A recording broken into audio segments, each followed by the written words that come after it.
1275 বঙ্গাব্দের 23শে আষাঢ়, রবিবার, আমার বিয়ের দিন। আমার স্বামী জ্যোতিরিন্দ্রনাথকে শুধু রূপবান বললে কম বলা হয়। চেহারা থেকে যেন ঠিকরে পড়ছে রুচি আর আভিজাত্য। সম্ভ্রম জেগেছিল খুব। অন্য অনুভূতি হওয়ার বয়সই হয়নি তখন।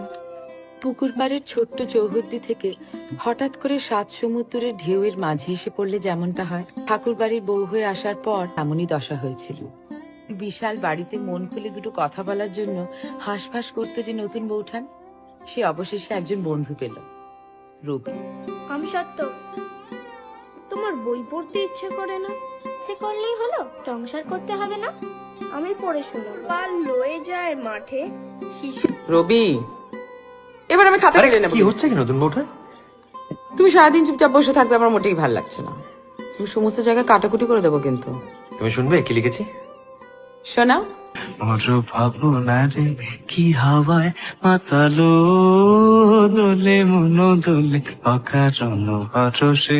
মোর ভাবনা রে কি হাওয়ায় মাতালো, দোলে মন দোলে অকারণ হরসে। আজ তোমার জন্মদিন তো, আমি ভুলিনি। রবি, নিদার মেয়েকে একবার দেখতে যাব কথা দিয়েছি।